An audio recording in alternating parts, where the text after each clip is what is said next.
Speaking of North Texas and speaking of an explosive offense, we were able to sit down with Eric Morris ahead of this big game after 2-0 start. Again, it's not just a 2-0 start. It's a 2-0 start where they looked really, really good.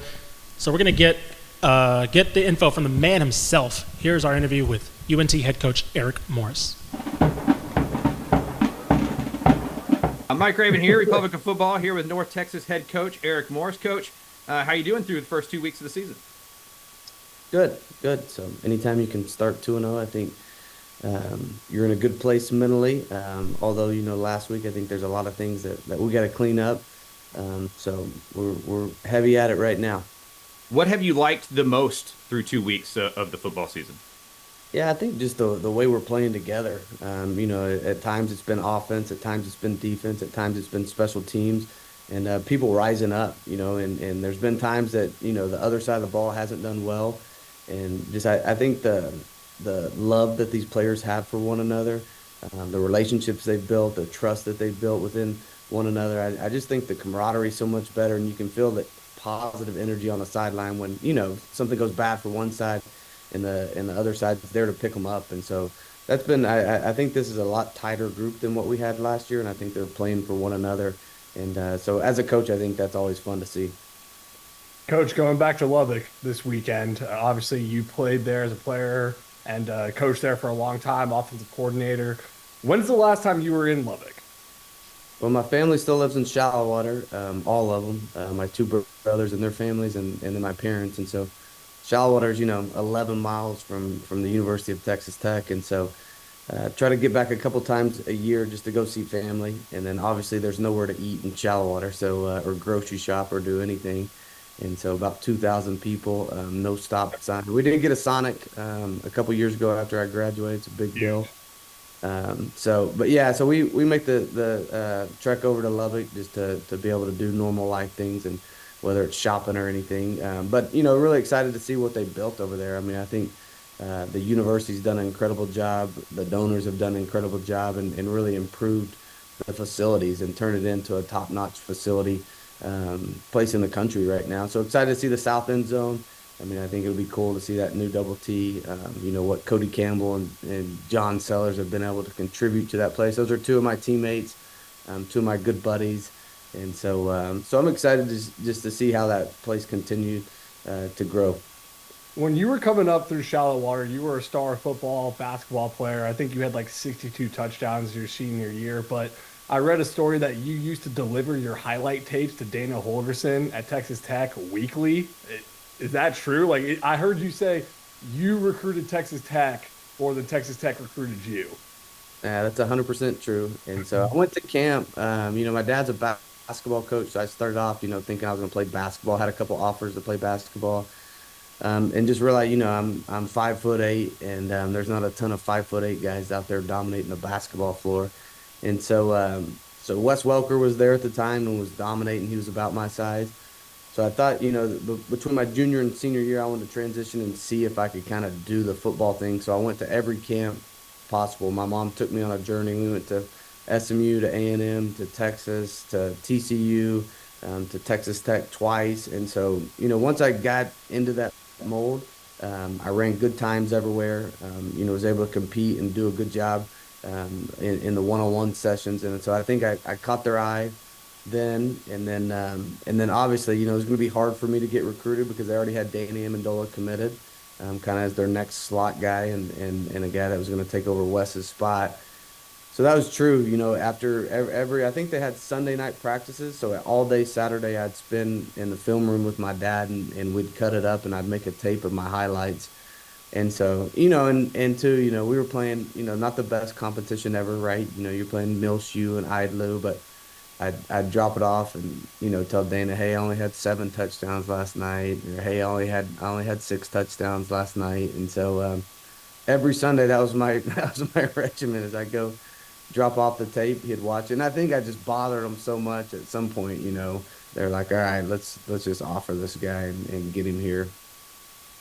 Matthew Dowdy's not going to like that Idaloo reference there, SID over there at Texas Tech. They had a good player. Shea Reagan was a kid that was a national recruiter, tight end that was a big guy. And so Ailu was good, but we were able to get after him and dominate on the floors. I mean, on the court and on the field. And so, Well, you only had 6 touchdowns though. that's right. That's right. Might have had a couple more that game, but yeah, I was lucky to get around and be able to get into. Not little did I know, I just wanted to play football and get a scholarship. I love competing, and I wanted to compete at that level. And little did I know that I would have coaches that were changed the game of football forever. And Mike Leach and Dana Holgerson, Sonny Cumbie, Art Browse, Ruffin McNeil, Lincoln Riley was there. Dave Aranda was there. I mean, there's just people all over college football that were, eventually become, my mentors. I see the Leach hat behind you. What was your first kind of story, meeting, impression of Mike Leach, and how did you kind of get the scholarship eventually? Yeah, he offered me in his office, and so he always did this card. He had two ways. He had, this phone trick where he loves magic tricks, so he'd have this phone deal, and they called it the Wizard. And so, he'd have some guy, I don't know, you'd call this number and the wizard would talk back to you, but it was always kind of the wizard knew who was in the office at that point, and they were kind of they were keyed in on what was about to happen. So the wizard talked to me and said something that I was a really good player and thought that the fortunes would be great if I did end up going to Texas Tech. And then Mike said, "Hey, I'm going to do a card trick." And then at the end of the card trick, he has the whole deck out. He does a whole elaborate trick. And then he said, "Okay, Eric, if this whole stack's all red cards and this whole stack's all black cards, then you have a scholarship here." And I was in there with my parents. It was on my official visit, a couple weeks before signing day. And really, I thought they thought they were gonna get me to walk on for a long time. And then SMU started recruiting me hard late. Coach Bennett was there, was the head coach, and I was going to go on official the next week, and they were going to offer me a scholarship on the visit. And so, but they were all red, they were all black, and my mom and dad were in there. So a special moment for us, and both of my parents being public educators. I mean, to get a free education was a huge deal for me, and then something. The opportunity was something that I ran with. I told Coach Leach, and when he left, he would not be disappointed in the decision he made. What did your dad think? I mean, your dad's kind of old school high school coach, right? Like, what was his impressions of this motley crew of kind of weird young coaches out in Lubbock, kind of changing football?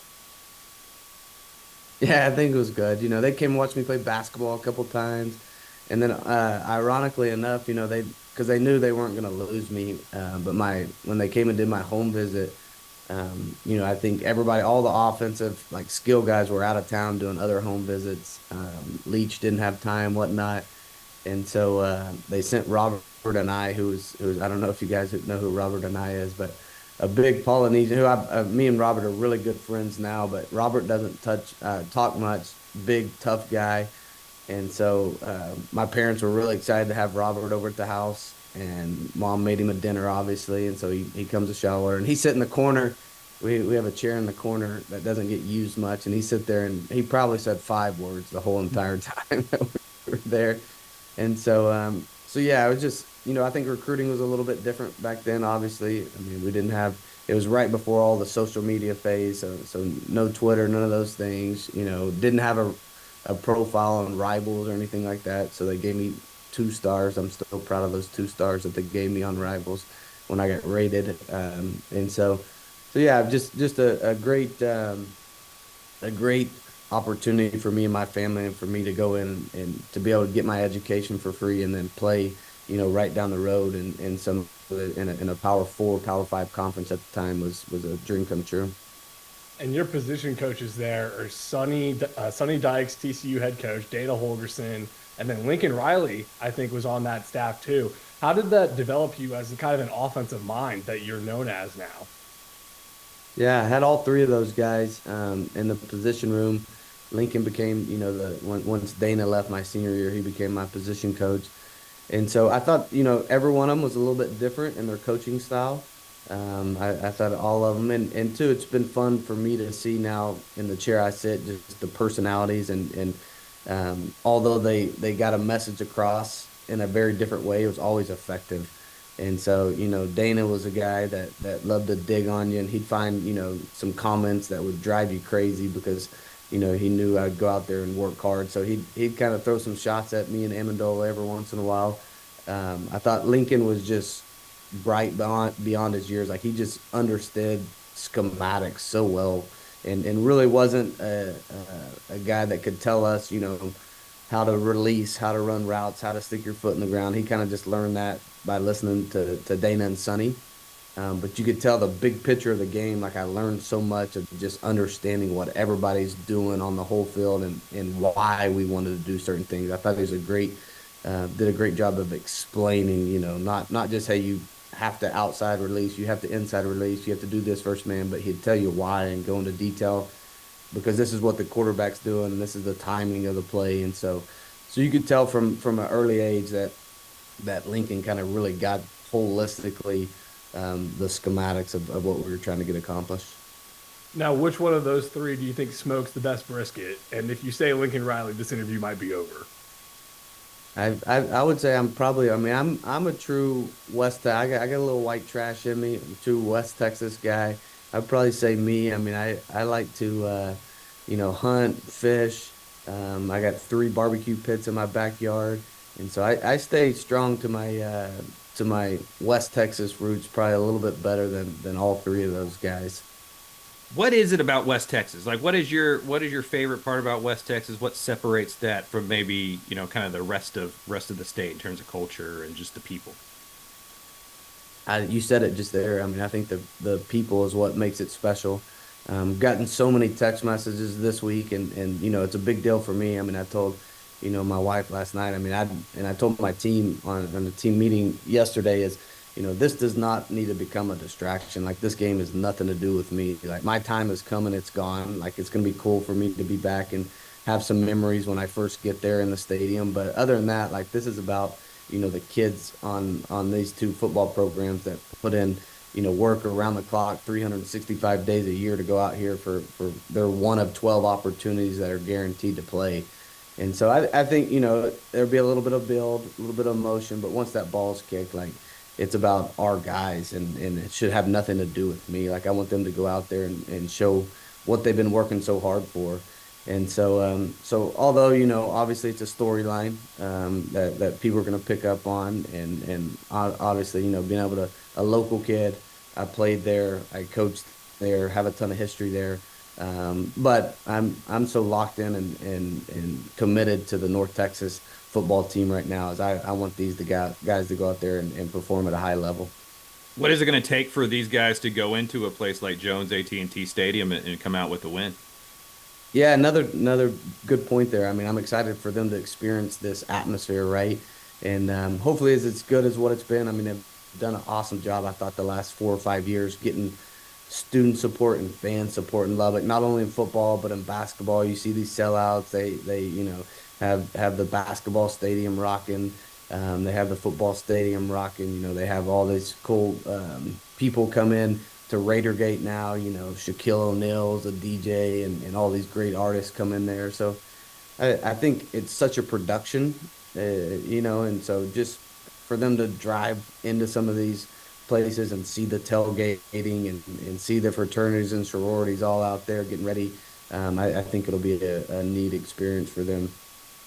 I'm wondering if your recruiting journey, when you talk about like grabbing those 2 stars on rivals, like kind of recruiting Texas Tech, if that has impacted you as a recruiter, where you look at your career and you were the guy who believed in guys like Patrick Mahomes and Cam Ward now at Miami. Did that have any impact on you as a recruiter?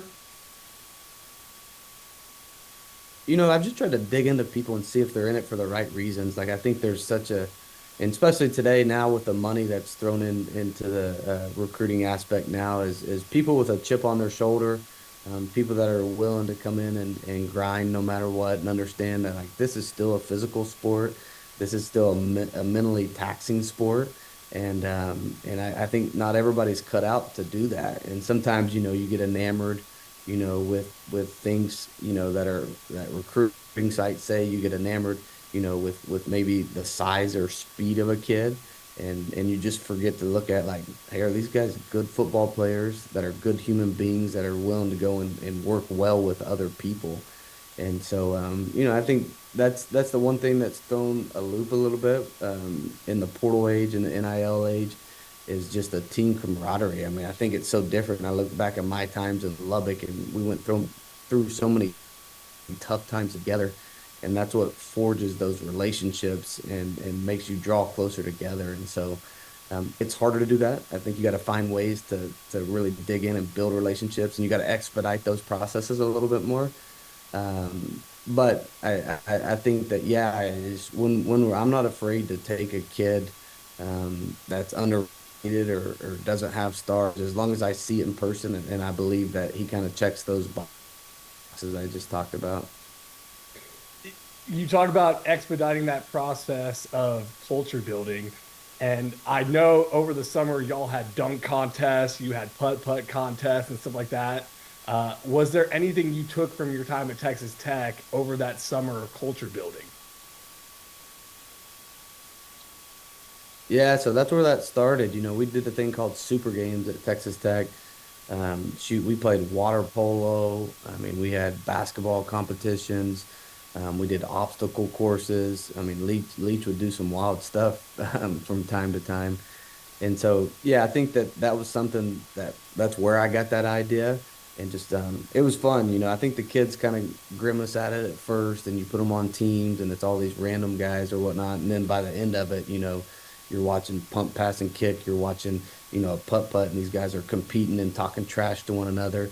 And I think that's fun for them, right? As much as we want to say they're not kids anymore because of, kind of what's happening. I mean, these kids are still kids. They're 18 to 23 years old. They like to have fun together. They like to talk a little bit of trash. They're super competitive. And so it was fun. I think at the end of towards the end of that this summer, they were always anxious too, like what's next, what's next, what's next, whether it's having soccer shootouts and just, and two, you see some guys, I mean, shoot, I saw a couple guys that are good athletes, good football players, putt a ball or swing a baseball bat that look just horrific at doing those things. You're like, holy moly, like how are you this good of an athlete on the field and you can't even swing a damn baseball bat? And so it's pretty enjoyable for the coaches too. All right, Coach. Appreciate you taking time during the week. One of only 4 undefeated teams in the state of Texas, North Texas, on the road against Lubbock. Good luck out there. And what's the bite to eat? Where should everybody go eat before they go to the game? Oh my goodness, my list goes on and on. My favorite Thai place there is called Thai Pepper, and I'm a big Thai food guy. It's really good. Las Brisas is a steakhouse. Spanky's is a great burger and fried cheese place that's right down the road. So there's a bunch of good options. Kegel Steaks out in the country a little bit, but kind of an old school steakhouse. They don't have many options on the menu, but the ribeyes to die for. All right, Coach. Appreciate you. The first thing you said was going to be a Thai restaurant. I know, and too, like they have, it's my favorite. Check it out, Thai Pepper. All right, will do, Coach. Appreciate you.